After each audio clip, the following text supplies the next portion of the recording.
Happy Monday, everyone. I hope everyone had a great weekend. Welcome to the Daily Show, held only here on the Bowlers Network. Let's get right to it since we have a lot to talk about. Let's bring in my co-hosts, Jay Fettig and Zach Littmer. Hi, guys. How are you? Wonderful. Hey, Hi, doing Carolyn. good. Hey, Zach. Good. All right, we're starting off something that I'm extremely passionate about. We're going to talk college bowling right here. Yeah, I'm a Vandy mom. That's right, of a senior.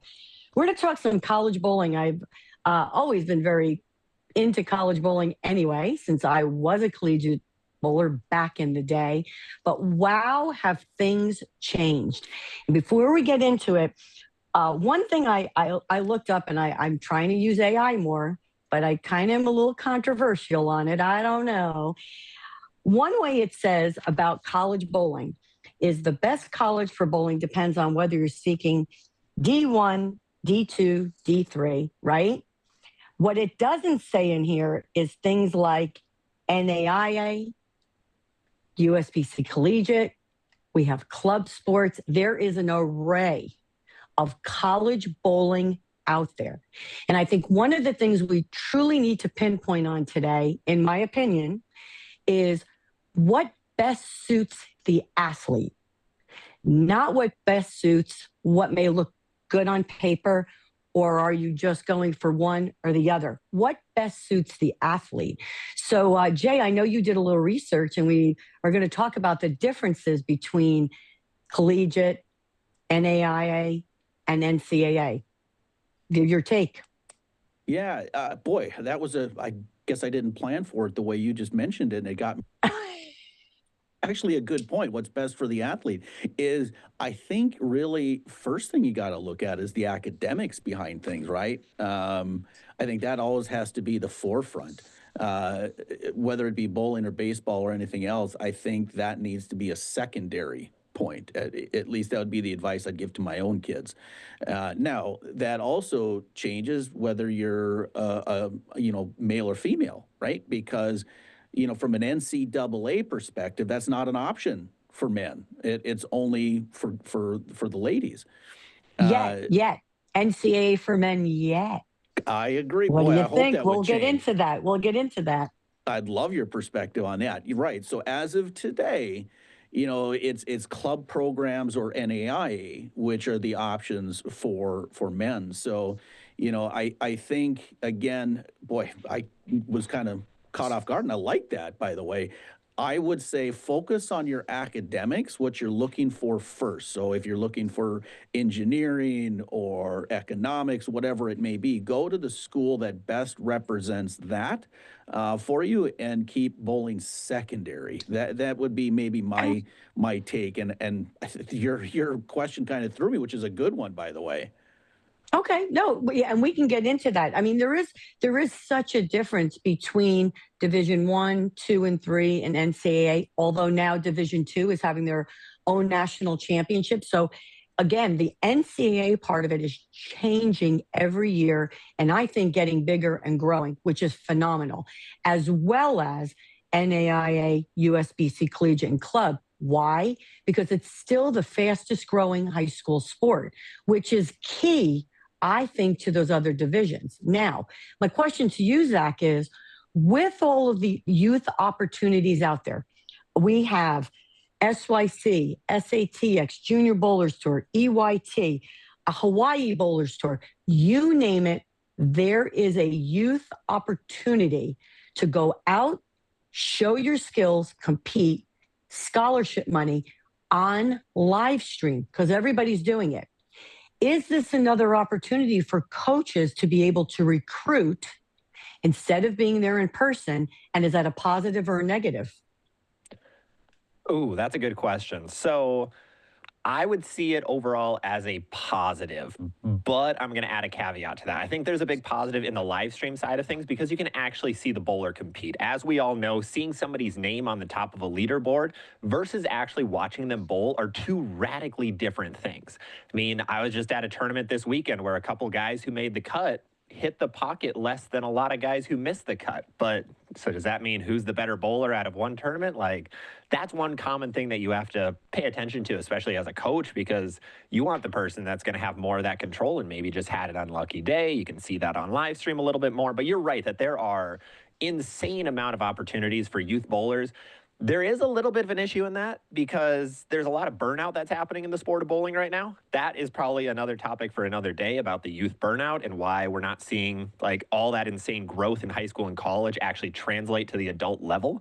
But that can be a topic for another day. But overall, I think the live streaming is fantastic. As somebody who live streams a lot, it's not as difficult to do as a lot of people expect if you're just covering one pair of lanes. So I think it's something that's fantastic for these youth tournaments to be able to showcase these athletes because it is about that recruitment. I know in Minnesota there are a very, very tiny handful of events where there's actually college coaches attending. Otherwise, they're just getting news from online articles or people who post the tournament results online. So I think that's great.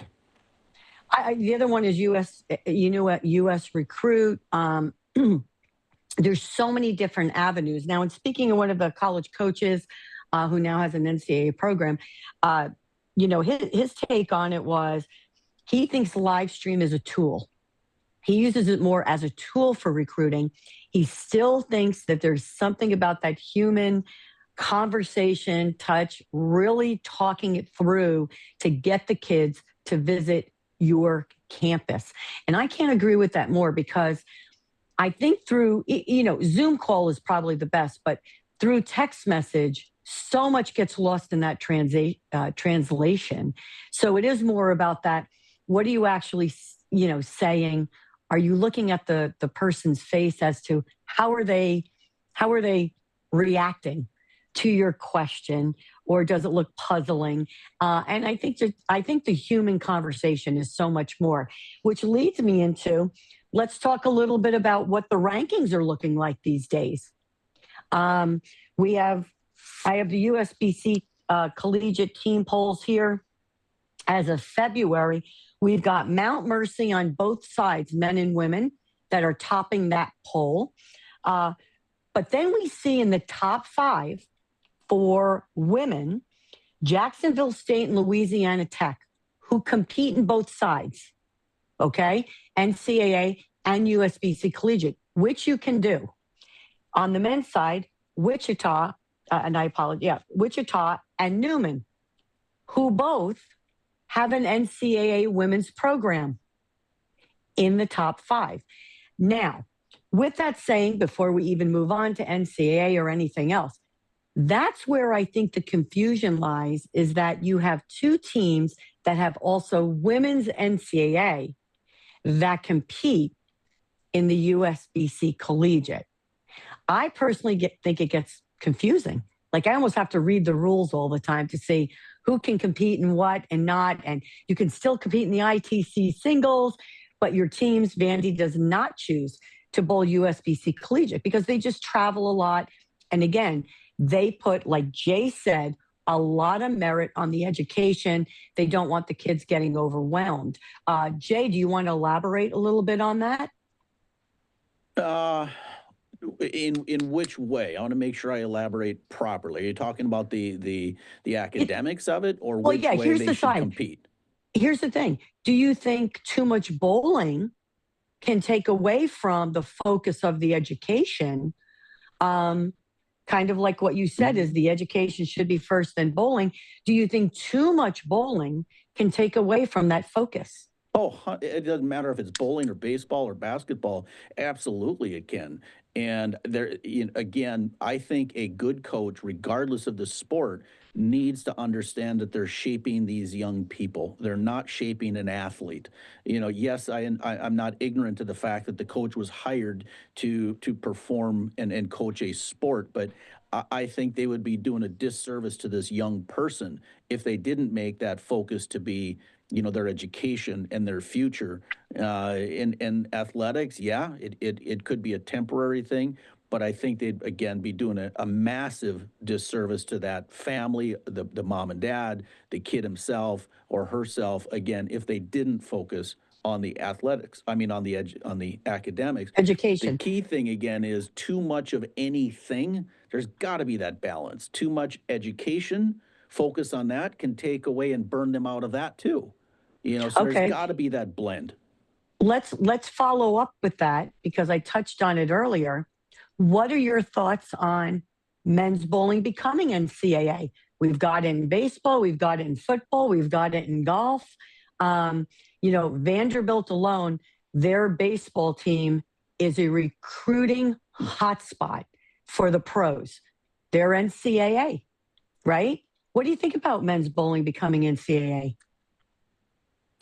Zach, I'll let you touch on it first, but I've got my own opinion as well. Okay, go ahead, absolutely. Zach. It's overall, of course, the easy answer here is it's good. I mean, more bowling exposure is always good for the sport as a whole. The club side is very strong in the bowling world, which is fantastic. I mean, you're seeing a lot of schools that are not Division I schools doing good things in college bowling. Now, there's pros and cons to that because if you have smaller schools, you might have worse education programs, and then people are going to school just for bowling, not for the academics, going back to what Jay said, which is a really bad thing because there are a very tiny amount of people who make a living on bowling. But overall, that'd be great for the sport, be able to get it that little bit of extra eyes because the women's side of college bowling is doing really, really well in that NCAA portion of it, and the money that can get dumped into it is overall really, really good compared to the club side. I know in Minnesota, a couple of the club teams, they're making the money themselves off fundraisers. So their team has to stay tiny because as an athlete, I'm going to college. I have to now fundraise my own money to make it to tournaments or to pay for equipment that is a little bit discounted, but nothing crazy. And I'm paying for the travel and the hotel myself with no help. So overall, it'd be really good for the athletes so that they can have that little bit of extra stability while in college because college is already a time where you have zero financial stability. So it'd be great for the athletes. I would love to see some other colleges jump up then, some Division I, high Division II colleges that have great education programs, then also jump into the bowling side. That's the impressive thing on the women's side. Like you said, Vanderbilt, incredible college as a whole, but also they have college bowling then, where on the men's side, I mean, if you're looking through the list, it's a lot of tiny places. You know what? I love that analogy on it because you bring up something great. Right now, as of December 9th, because there'll be another poll coming out, I believe, this week after the Hoosier, I think, if I'm not mistaken. December 9th for NCAA, Jacksonville State, Vanderbilt, Arkansas State, University of Nebraska, LA Tech, Youngstown in the top 7, all excellent educational institutions as well. They all have something that they are premier in if you want to attend a Division I school. With that being said, though, I want to back that up with Division II and Division III programs. You have Maryville, University of Wisconsin-Whitewater, which is one of my favorite collegiate teams that I think gets overlooked. Strong program, strong team. McKendree is third, Felician, and Oklahoma Christian, who just became NCAA, breaking into the top 5, which goes back to what both of you said. Good coaching, you're mixing education and coaching together, bringing that into even a Division II, Division III, which will move up the ladder, I'm sure, to Division I more quickly than hold them back. But do we get locked up as let's, Jay, you are an adult. Zach, I still call you a kid. I'm a senior. Zach, no. I mean, let's really get realistic here. Yeah. I mean, the parent is really helping the kid try to make this decision. We want to think that we just hand it off to the kid and let the kid make the decision.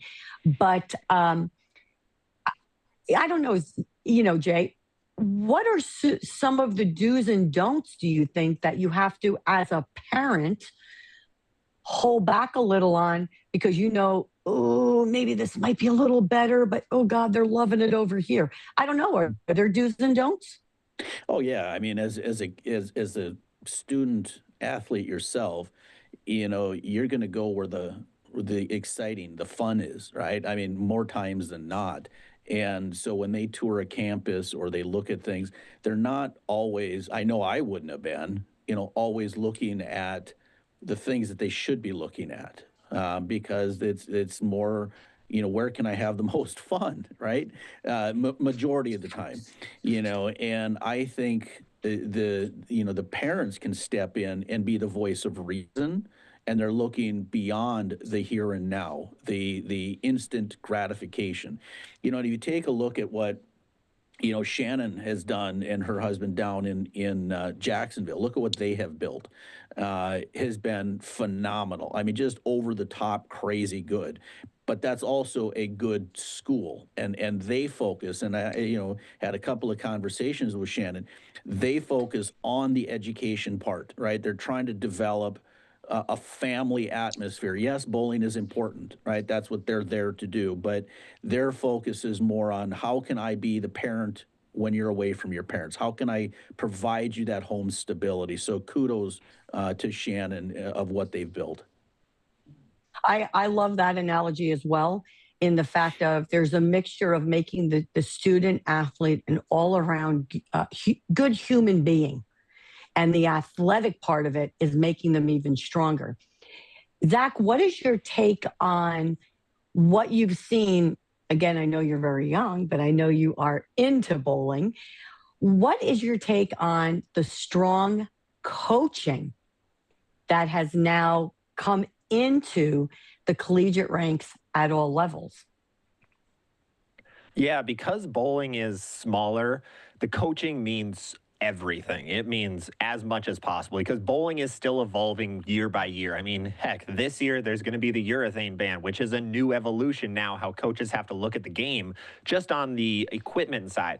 And I've heard a lot of horror stories about coaches, not just in bowling, but in every other sport, about just bad experiences and how they basically destroy the program. And with bowling being on that fringe where a lot of these programs are newer, if that coach kind of ruins the program never comes back. It's not like Vanderbilt baseball. If the coach is really bad, they get fired after 2 years. They replace him with somebody great. So the coaching means so much in the bowling game. And I think right now there are a lot more strong coaches entering the game and entering the fray, but we still need more. There's still a lot of programs out there where there are some really bad stories that come out of it, of coaches who just don't understand a thing about bowling balls, or try to coach that everyone needs to throw it this way. And if you need to throw it this way at the end of your 4 years for us to play together, all this other crazy stuff that doesn't actually grow a bowler, because we're not just in bowling, we're not done at age 22 like we are in a lot of other sports unless you go pro. Bowling, you continue doing. Like I said, I was bowling tournaments this weekend and I've been out of college for 5 or 6 years. It's something that continues. So if you I've heard a couple stories from friends of mine who got screwed up in college by bad coaches. They haven't been able to fix a lot of their bowling stuff. They get burnt out of the game. They quit the game. So overall, coaching is way more important in this than a lot of other collegiate sports. Okay, so that leads me to my next question, right on over to you, Jay. Just to name a few, and I stuck mostly with women here, just because I see them all the time. You have coaches that bowled collegiately, have won on the PWBA tour, as well as, men coaches. But Holly Harris, Wichita, Josie Barnes, obviously Vanderbilt, Shannon O'Keefe, which Jay mentioned. You have Lauren Russo, who has done amazing things with Maryville. They bowled fantastic this weekend. Kim Kearney. You have a Heather Sterner, very good bowler, regional champion, has not won on the PWBA tour, which leads me to my question, Jay. Does a collegiate coach have to have some bowling knowledge, or maybe some, hey, I've stood in the footsteps of, bowling experience, to bring some type of extra to that college program? And the reason I ask that is I have a twofold on that. And there's a yes and a no to it. But what is your take on, what do you think makes an all-around good coach? I'm going to use it compared to other sports, right? Mm-hmm. And I'll say that most of the time, believe it or not, the best coaches are not the best players, right? And that's usually